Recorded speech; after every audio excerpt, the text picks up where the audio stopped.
Hi, I'm Jamie from ESL Teacher 365, and today I'm sharing a training on how to teach ESL to kids versus adults. A lot of this information I have learned myself. I've taught as young as 2 and 3 years old up to, I think my oldest student was maybe 70. And then, of course, a lot of this information also comes from my training from my CELTA course, from what I did to get my US teaching license as well. So I hope that this training is helpful for you today. I would love to know where you are watching from today and also what age group or age groups you are interested in, and if you're unsure about who you want to teach as well. So let me know if you're watching live or if you're catching up on the replay as well. First, we will go over tips for teaching kids. We'll break it down by age group, then teaching adults by level, and I will give you some advice on who you should teach and share some resources for teaching both kids and adults. Let's begin with tips for teaching ESL to kids. We'll start with our youngest learners, usually between the ages of 3 and 8. And at this age, it's really important to establish a routine. When I've taught in Spanish classes as well as ESL classes, you can kind of do this for any language. It's really nice to start with some sort of welcome song, have maybe a calendar routine, and you can have a class leader. So each class you can rotate through who is in charge, and it just helps them repeat. It's a lot about repetition at this age. So we did things like what day it was, the date, the weather, and then counting the days on the calendar as well. Songs for the weather, songs for greeting and beginning the class as well. So it's a fun little routine. It helps them feel safe in the class because they know what to expect, what's coming next. And another tip would be to keep your activities short and over prepare. The worst thing about teaching kids is if you don't have enough activities planned and you run out of material, and that's when things go a little bit crazy in the classroom. I like to try different activities at the start of the year and then make a list of things that I notice that my class really enjoys and kind of recycle these activities throughout the year. But again, their attention spans are very short. The younger the child, the shorter the attention span. So you want to be changing up what you're doing every once in a while. And it's also important to get them up and moving if possible. When I taught in Spain, we had 30 kids in a classroom in desks. It was very difficult to get them up and moving, but sometimes we did take them outside. So that was very helpful. Another tip for this age group would be brain breaks. And this is basically something that you can use when you are transitioning between your activities. For example, getting up and doing a dance or playing a short game or singing a song, just letting them kind of get out their energy and then sit back down and refocus, or maybe you have them go into working in groups, whatever you want to do. But there are a lot of YouTube videos that you can use and resources that I'll share at the end of the video that can be helpful for brain breaks. So if you're teaching young learners or you're thinking about it and you're not sure what this is, do some research and these will save your classes. It's also really important at this age to use lots of visuals and TPR. So TPR is total physical response. And this is basically when you're using your body to act out what you are doing. So you can use this for words, you can use it for things like verbs or nouns. You can also use it for example, if you're trying to get them to speak, so you mime that you're listening, things like that. So for example, apple, you do the action with the word and it just helps them associate a movement with the new word. For your visuals, I do a lot of games and activities with flashcards, photos up on the whiteboard. If you don't have a smart board, you can print them out. I like to get a lot of photos from Canva as well. You can put them in PowerPoint presentations or Canva presentations, and a lot of acting out. When you teach young learners, you kind of turn into a bit of an actor or actress. Another tip would be to use a puppet or a prop as your teaching assistant. And this worked wonders when I taught 3-year-olds. I had a puppet, and for example, if the class they weren't focusing and they got too loud, I would have the puppet hide and I would say, "Oh, the parrot is too loud and he's scared. Can we be quiet?" And then he can come out and we can continue our class. And they really responded well to him. And I would let the kids use the puppet during reading time, a different kid each day, things like that. But it's also useful as a tool for language learning because you can show them how to do dialogues. So maybe you have the parrot say something, you say something, and you're showing them how a conversation works, how it goes back and forth. So grab a stuffed animal or a puppet, and it is very, very helpful with young learners. For pronunciation practice, songs and chants are very helpful, helps them learn new vocabulary, get that grammar just in a natural way, and work on their pronunciation. When you have young learners, they are able to really grab that correct pronunciation as their brains are still forming. So it's very helpful to try these out in your classes. The focus for young learners will be on listening and speaking. A lot of them, if they're that little, they haven't even developed writing and reading in their own language yet. So there's no way that they are going to need to do that in a foreign language. So keep it mostly listening and speaking activities. And like I said before, lots of repetition. It might feel super repetitive to you and a bit boring, but to them, it's fantastic. It's helping their brains form all of that new language. And think of how they learn their mother tongue. It's through repetition as well. So it is very important, not just in terms of the words and phrases, but also the activities. Again, it creates this sense of comfort and safety and predictability when they know what to expect, what is coming next. So I personally love teaching this age group. I find it to be a bit challenging in terms of the energy that's required, but they're very cute. They're very willing to learn, and it can be a lot of fun.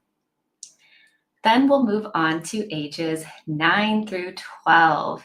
This is when they're starting to establish their sense of self, and this is when you can really incorporate interests that they have. So for example, maybe you're working on comparisons and you might choose cartoon characters that they like or they're interested in.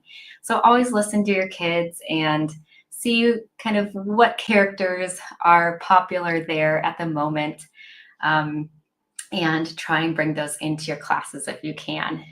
It doesn't just have to be cartoon characters. It can be the sports they like. It can be the celebrities in that country that they like or that they know about, and just incorporate those things to help them connect with your lessons. At this age, you can start doing more pair and group activities. This helps them with their cooperation. You can do things like role plays, games, but do be aware that some groups like competition and some do not. When I taught in Spain, those kids loved competitions. We could do whole group games. We could do games where they run separate teams. But in France, they didn't like it as much. So it does depend on the culture and what kind of activities they like. This is the age where you can start to incorporate reading and writing.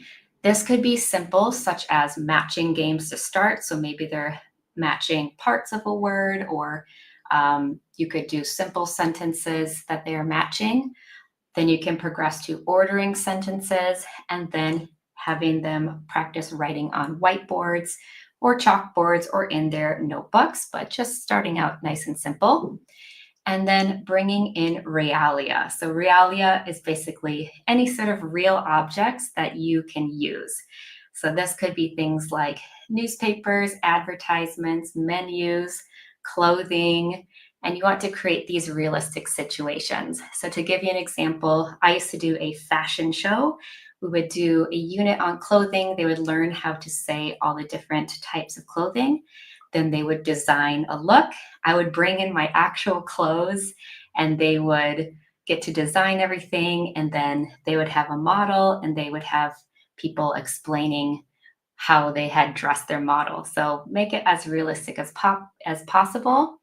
Restaurant situations are also a lot of fun. You can bring in fake food because there's a lot of food allergies in schools these days. So maybe pictures of food or fake food, and they can create a market or a restaurant, have them sit down with a menu or practice bartering for the prices and things like that. So basically, just trying to create realistic situations for them. At this age, it's really important to praise any progress. You want to motivate them to keep them learning, keep it very positive, let them know that mistakes are okay. When they're very young, they are generally quite motivated to learn. As they get older, it gets a little bit harder. So, really keep up with that praise. And you can start to teach grammar basics, but keep the focus on communication. So they can start to recognize different patterns and naturally see some grammar rules. Um, but you don't need to explain everything at this level. That can be saved for more high school students and then adult students. But you will notice that they start to see some patterns. Now let's look at the teens. For teens, it's really important to challenge them, give them challenging activities like debates, essays. We did a lot of different mystery games in my classes with teens, have them prepare their own presentations. If you're constantly just doing grammar exercises, it can be quite boring. So think outside of the box and have them do these more challenging activities. Again, you do want to have things that mimic real life. So, shopping, restaurant, train station. They basically want to feel that they're learning things that are actually useful. So, maybe they want to travel and use this language. Then that way they are actually practicing something that they will need and will use. At this age as well, incorporating their interests is very important. They're starting to express their individuality.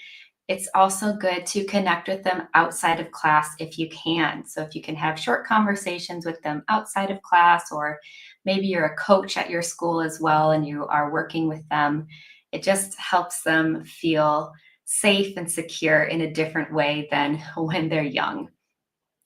Help them set goals. At this age, it is important to give them responsibility. Let them take some responsibility for their own learning. Why are they learning English or whatever language you're teaching? And help them check in with those goals, see how they're progressing. Again, it's just a little bit harder to motivate teens. So if you show them that what they're learning is relevant, important, you do it in a more fun way, and that it's helping them work towards their goals, that's when you're going to have the most success. Technology is really important for this age group as well.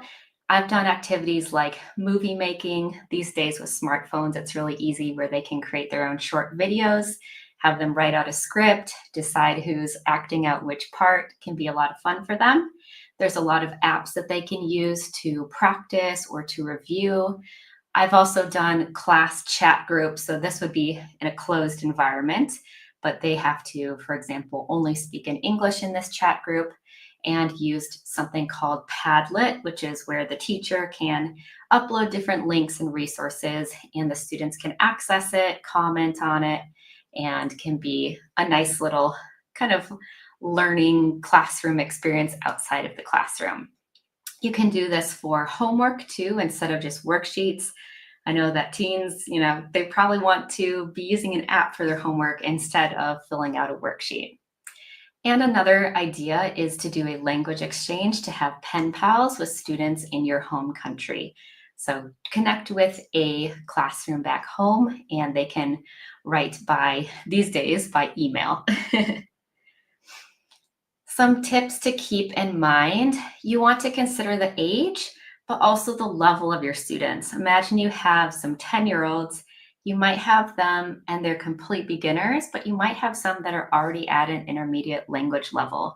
So some of the techniques you need to adapt a little bit depending on the level, not just the age. You will also find that you'll have different levels in your classes. It's not like every 4-year-old will have the same level, every 15-year-old will have the same level. So you still need to differentiate your activities. You can be teaching the same topic, the same target language, the same grammar point, but when it comes to practice activities, you might have some that are a bit more challenging and some that have more support depending on your individual students' needs. And in terms of behavior, because I know this is a big one with kids, create a class contract. So if you're working with very little kids, it might be just having a conversation, showing them some images of, is this something we do in English class? Yes or no? And they can decide if they think it's something good or if it shouldn't be done in class, and then post that up in your room of the things that they should be doing, the things that they shouldn't be doing. For older kids, you can have them help you create this class contract. They can either come up with their own ideas, they can vote on the ideas, but basically they are taking some responsibility for their behavior in the classroom. Let's move on to teaching adults. Let's begin with adult beginners. The biggest problem I've seen with adult beginners is frustration. So a lot of my students have come from backgrounds of being a doctor, being a lawyer, having these very advanced degrees. They're very successful, but they are struggling to communicate in even basic English. So all you can really do is encourage them as much as possible, but do know that it is a challenge when they're first starting out. They are suddenly going from the top of their game, feeling very, very frustrated. And that's just part of the learning process. So try and encourage them as much as you can. Again, you'll also want to have activities that mimic real life, any sort of practical activities, and teach them chunks of language first. They don't need to know every verb conjugation when they're first starting out. They want language that is meaningful. So think of what your lesson or unit topic is and teach them chunks of language that they can actually use. Another tip for adults, and this goes not only for adult beginners, but for all adults, do not play games in your classes. Call them activities. You'll find a lot of adults will say, I don't know why I'm paying so much money for these classes. We're just playing games all the time. As language teachers, we know that games can be extremely helpful for practicing language, learning language, fluency, all of that. But you will find that they don't understand that. They just feel like they're wasting their money playing games all day. So call them learning activities, whatever you want to do. It will save your life. Focus on speaking. This is another big no for new teachers. If you haven't taught adult beginners before, writing up all these sentences, do not do that. When they're just starting out, you need to focus on speaking first. They are just starting to produce this language, so it's all going to be listening and speaking. You want to do that several times, practice through repetition. Then you can think about writing down the words. And again, this can be very frustrating for your students. Maybe in the past they've learned that they just write down the word and then they say it, but they're not going to work on their pronunciation if they are looking at the word and putting the patterns of their native language on that word. So trust me, do your listening and speaking first, and then you want to introduce the written words. For this age group and level, you also want to use lots of visuals. Many of them will be starting from absolute zero. So you'll still be doing all the miming and flashcards and pictures that you would be doing with young learners. It's going to be quite similar. Some of the schools that I worked at, actually, most of the schools that I worked at had an English only policy, and that included for zero beginners. So I couldn't explain anything. Some of my classes were mixed nationalities as well, so I couldn't have explained everything in multiple languages. So just do your best. A lot of acting out, drawing on the whiteboard, visuals, videos, repetition. It takes some patience, but you will get there and they will start to feel more comfortable. And another important part of teaching adult beginners is understanding why they are learning English. Is it for travel? Is it for work? Is it just for fun? Is it for immigration purposes? You'll find that they have different motivations. And so some will want to be doing more practice outside of class, some will not. You can imagine that the student trying to immigrate will have very different needs from someone who's just learning it for fun. So keep that in mind, have a little conversation with them and see why they're learning English, what their motivation is. Let's move on to intermediate adults. Now you can start to focus on grammar. So for kids, they are kind of absorbing that grammar naturally. As they get older, you can add in some more rules, but for adults, just the way that our brains are already developed and how we understand our own native language, you can put a little bit more focus on grammar. So do let them know that they don't need to know all of the rules at this level. You'll find that they want to know like every single little rule, and it's just not, it's too much. So let them know that at this intermediate level, we'll be learning some of the rules. There are other rules that you will learn later on as you improve your English. That usually helps them understand, okay, I only have to focus on these rules right now. You can still incorporate their interests. That just helps build rapport with your students and a community within your classroom. Technology is another big one that you can use with your students. So things like online quizzes, Kahoot, quizzes, Quizlet, different cell phone activities. We've done, for example, some activities with emojis. They had to write a sentence using emojis and then send it to another group, and they had to write out what they thought the sentence was in English. Different presentation apps, you can have them create their own presentations on something like Canva or Prezi. And video making as well is really popular with adults at this level. They have enough language to create those dialogues and can be a lot of fun. So these can be inside the classroom activities, or you can assign these for homework as well. And again, setting up goals, have those individual conferences and check in however you can. If you have a 10-week course, check in a few times during that. If you have a quarter, a semester, you do want to be doing a check every once in a while to see how your students are progressing and what their goals are. At the intermediate level, you'll find that English for specific purposes, classes like business English and test prep are often first offered at this level. So you may be teaching more specialized types of English. And then also accuracy versus fluency activities. You want to practice both accuracy and fluency. So accuracy would be, for example, are they using the correct grammar, the correct vocabulary? For fluency, it's more about how easy is it for them to speak without hesitation. And there are ways to give feedback for both accuracy and fluency activities. For accuracy, you want to be correcting those really big mistakes right away. And for fluency, you want to take a back seat, let them just practice and speak. You can be taking notes as you walk around, and they maybe talk to their partner or talk to small groups, and then come back as a whole class.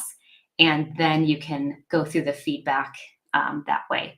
So don't mix the wrong feedback with the other type of activity, or it won't be as useful.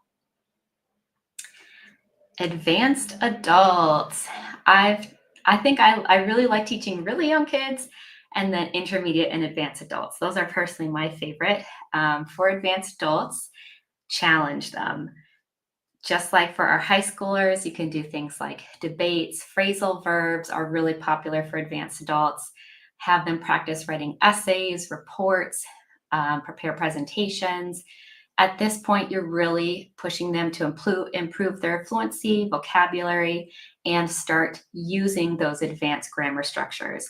A lot of times they can recognize them when they're reading or listening, but they're not able to produce. So you want to set some different activities that kind of force them to use more advanced vocabulary and grammar. Teach them the grammar exceptions. At this level, you get to break all those rules that you learned in intermediate and teach them all the exceptions. And you'll find that you have some students that just want to know every single little grammar rule, and they love breaking their grammar rules from previous levels. Another challenge of this level would be to really be prepared with your grammar knowledge and vocabulary knowledge. And don't be afraid to say, I'm not sure of that answer. Let me check and get back to you. The worst thing you can do is just stumble through something and make up something and create an answer that's not real. Don't ever do that. It's okay for you to say, I'm not really sure. I want to double check that. Maybe you can talk to some of your coworkers, or you can use some resource books to look up the answer.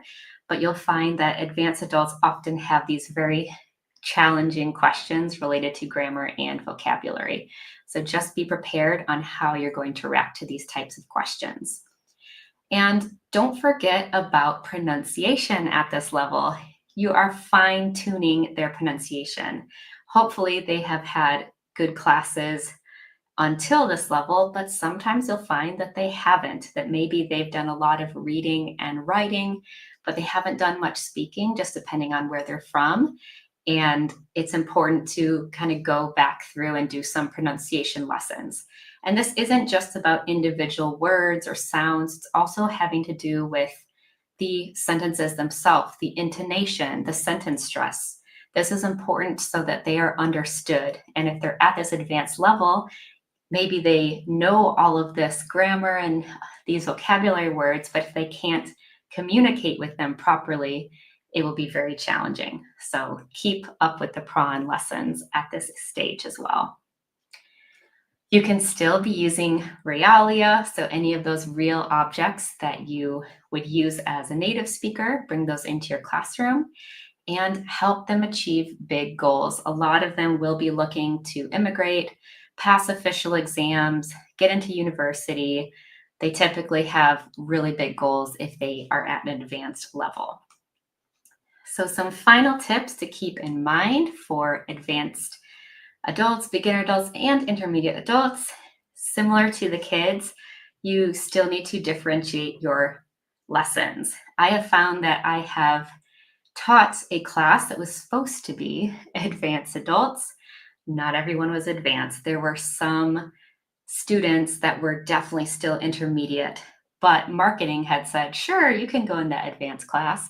So just be prepared that you might still need to differentiate your activities in your class. Definitely assign homework and encourage reading in English outside of class. So especially for more advanced adults, they'll ask you, how do I improve? How do I learn more vocabulary? How do I understand grammar better? Tell them you need to read in English. You need to read things that are made for native speakers, not for English learning. It needs to be an actual book created, the audience as the native speaker. That's how they're going to pick up the most vocabulary and start to understand those grammar structures. Also, they can watch movies, they can listen to podcasts, those things, anything made for native speakers. And then in terms of behavior, you would think, okay, behavior issues are only for kids.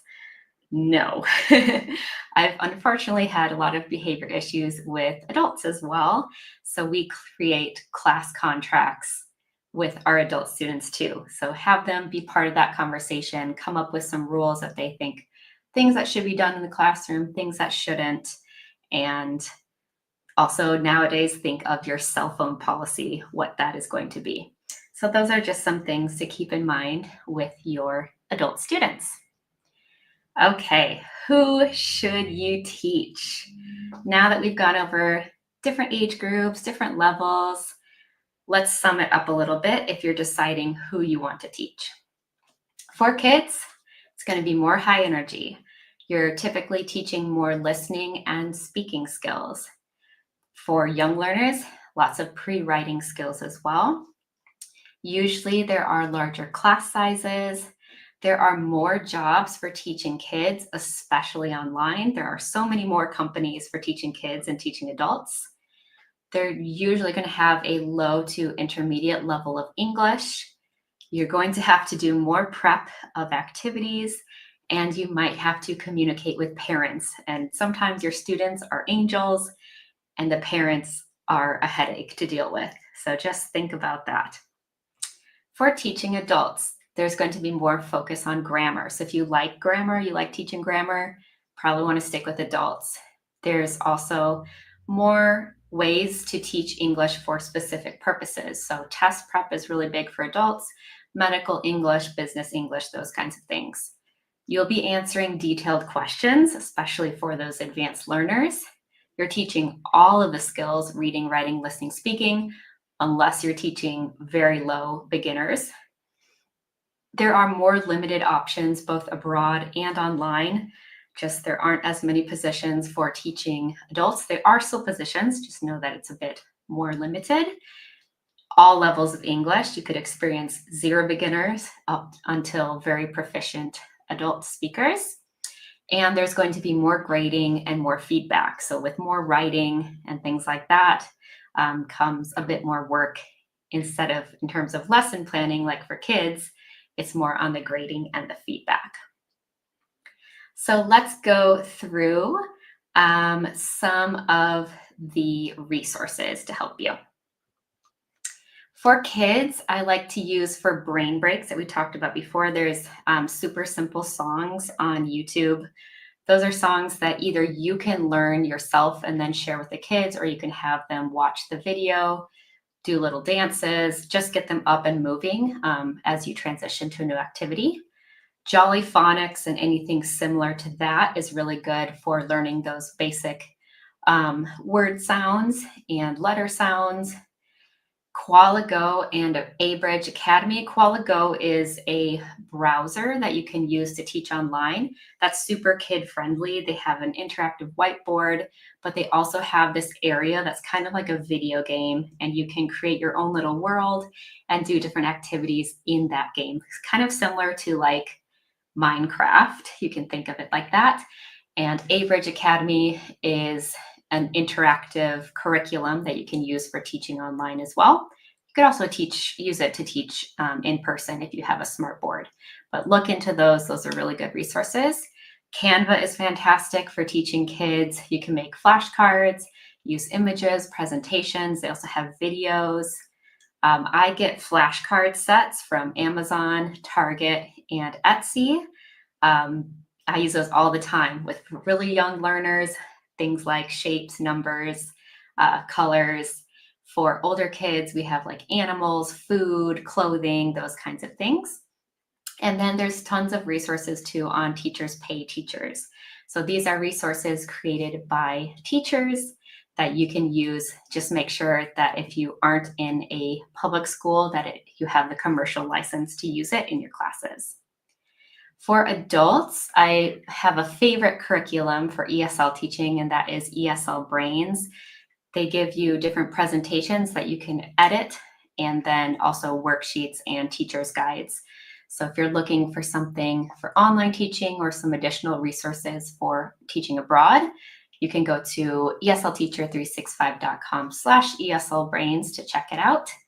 TED Ed is using TED Talks, but there are also lesson plans and activities created by actual teachers. So that's a really good resource, especially for more intermediate and advanced adults. Those quiz apps like Kahoot, Quizzes, Quizlet, I've used them all. They're each a little bit different, but the students really like them. Some you might be creating yourself, and some, if you're using a specific textbook, they might already have the quizzes prepared for you, which is very convenient.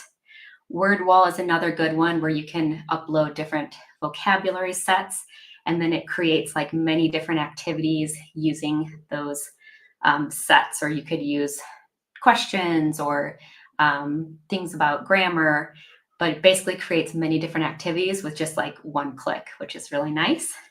Canva as well. Canva is good for everyone. If your students are practicing their writing, there is an AI tool called Write and Improve. So they can write an essay, for example, and then the AI will help them go through the corrections and improve it. So if you don't have time to be giving feedback to 30 students, for example, you might have them practice with write and improve. There are also virtual field trips, which are really helpful. Just look at big museums in different cities, and a lot of them have virtual field trips that you can use either in your class, or maybe you have them do this as homework and write up a report. And then another AI activity generator that's really nice because you can put in the exact level that you want the text to be or the activity is called TWE. And you can go to eslteacher365.com/TWE to check that one out. If you're looking to upgrade your qualifications a little bit, I do have a course to help you if you're brand new to teaching online called Teach Online in 10 Days. So you can just go to my website, eslteacher365.com/course to check that out. And then if you want to get some extra practice on how to teach pronunciation, I know that I didn't really learn this specifically while I was teaching. Like, I had to kind of teach myself, but I've taken this course and it's really helpful. It's really short. It's quite inexpensive, but it's a good one from Bridge TEFL on pronunciation. And then if you're interested in teaching test prep and you want a good foundation for that, I've also tested out this course from International TEFL Academy, and it is the ITA test prep course. So go to test-prep, not test prep altogether, because if you do, you can go to that too, but that will be the review of my course that I did. So you can either see the review or you can just go straight to that webpage. But those are some helpful resources for you. Okay, let's get into Q&A. So if you have any questions, please put them in the comments and we will go through them.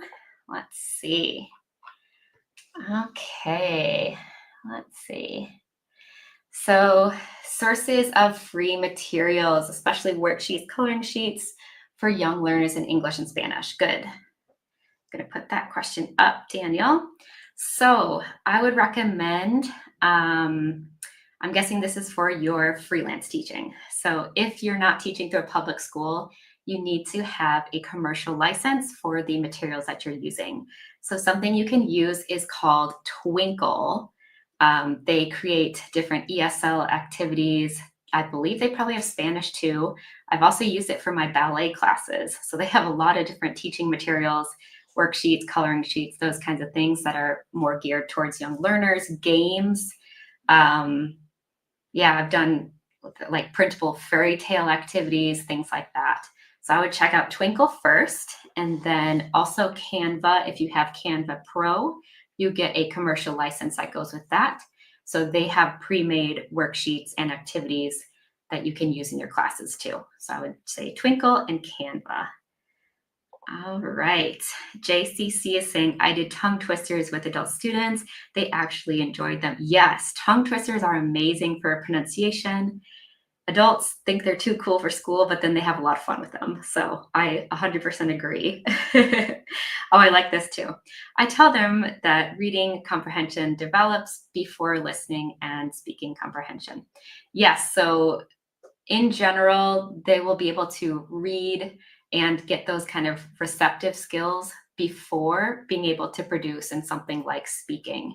And a lot of listening too is being able to recognize words, and it all connects, but yeah, it can be quite challenging.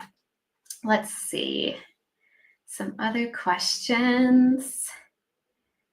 All right.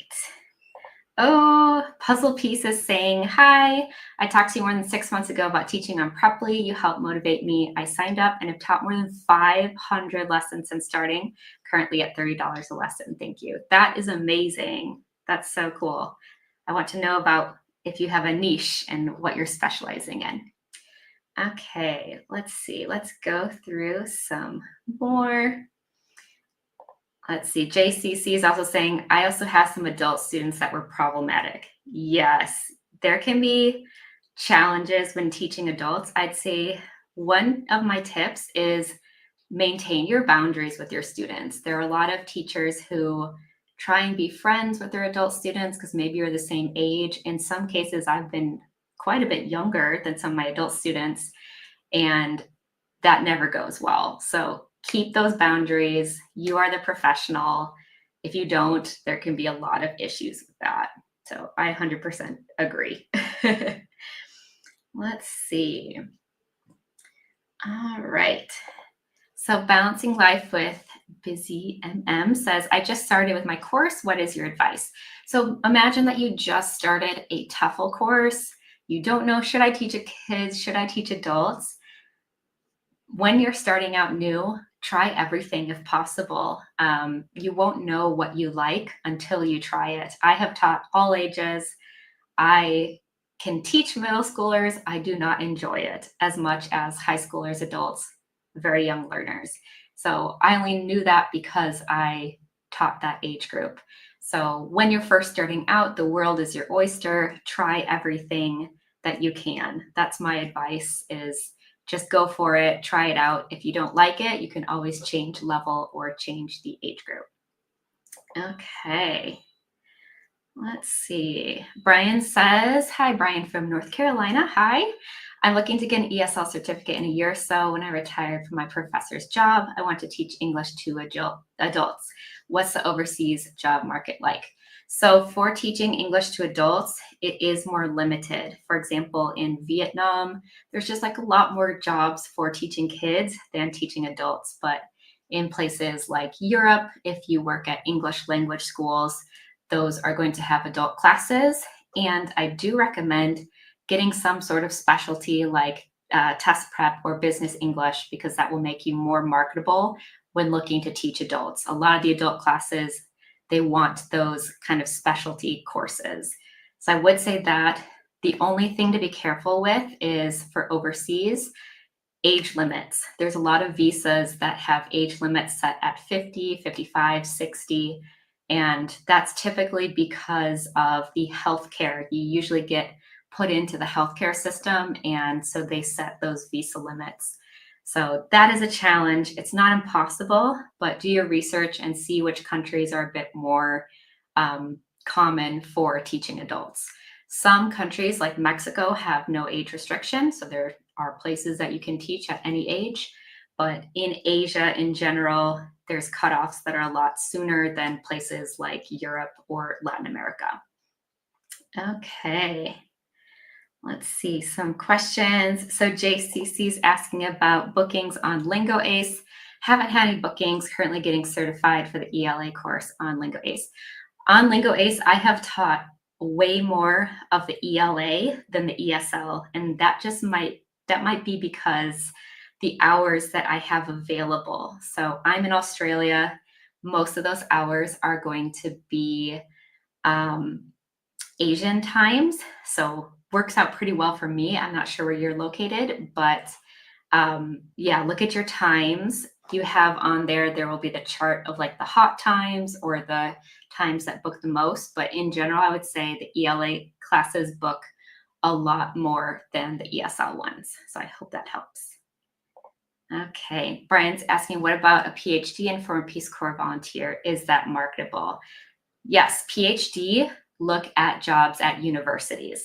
That's going to be your ticket there. So there will be opportunities if you have a PhD to teach in foreign universities. I would kind of start there actually. And then Peace Corps volunteer, put that on your resume. Very good to have as part of your profile. So yes. All right. And I'll just go through some typical questions that I get related to teaching ESL to kids versus adults. Kind of went over this one before. Which age group is best for new teachers? I know a lot of new teachers think like, oh, I'll start with beginners or I'll start with kids. It's easier. I wouldn't say that. It's easier in terms of maybe how much grammar knowledge you have to have, but teaching true beginners is very challenging. You have to find a way for them to understand what's going on and really use a lot of resources and miming and things like that. So I think the best age group for new teachers is anything. Just try as many levels as you can, different things to see what you like. And also you can do teacher observations and see how they manage their classroom and what kind of techniques that they use. So just because you're a new teacher doesn't mean you should be alone in your classroom and on your own and solo teaching. Use your coworkers, use your admin, see if you can do some observations. You'll learn a lot from your coworkers and from those veteran teachers. This is another question that I get a lot. Which pays more, teaching kids or adults? That will depend on, are you teaching abroad or are you teaching online? If you're teaching abroad, it's going to depend on the country. Also have to look at that cost of living compared to your salary. Online, I'd say adults probably pays more just because you're usually teaching more specialized classes, test prep, business English, medical English. Those you can charge a lot more for than teaching, a 5-year-old general English. So it is very different if you're teaching online or abroad. And do I need a degree to teach adults? This also depends more on where and how you're teaching. So just because you don't have a degree doesn't mean you can't teach adults. But if you want to teach abroad, many countries require a degree for the visa. So it's not really about the teaching, it's about the visa. But you can look into some Latin American countries and Cambodia to teach online. A lot of the companies will require a degree, not all of them, but I would say the majority do. If you don't have one, then you can either freelance or look at marketplaces. Okay, let's see. There's a few more questions. All right. So Scott says, market yourself, find a niche. I teach adults. My youngest student is 14 in May. Teach what you know, learn from mistakes, always improve. Absolutely fabulous advice. Thank you, Scott. That's awesome. Yes, if you want to do any sort of marketplace or freelance teaching, choose a niche. You got to have a specialty. Don't say you teach all levels, all ages. There's a million teachers that do that. You want to stick out and have something that you're super passionate about. And it is a lot of trial and error when you're first starting out. So excellent advice. Okay, well, I hope that this video was helpful for you today. If you do have any questions, you can send me an email at jamie@eslteacher365.com. I'm also offering teacher help calls right now. So you can schedule a 30-minute call if you have any questions about which certifications you should get, where you should teach, starting your freelance online teaching business, whatever it is. These are just quick calls with me on Zoom to answer any questions that you have. So you can book one of those with me there. So thank you for joining me either live or catching up on the replay. If you are catching up, you can leave any questions that you have in the comments and I will get back to them. And I will see you again for another stream in the future. All right, happy to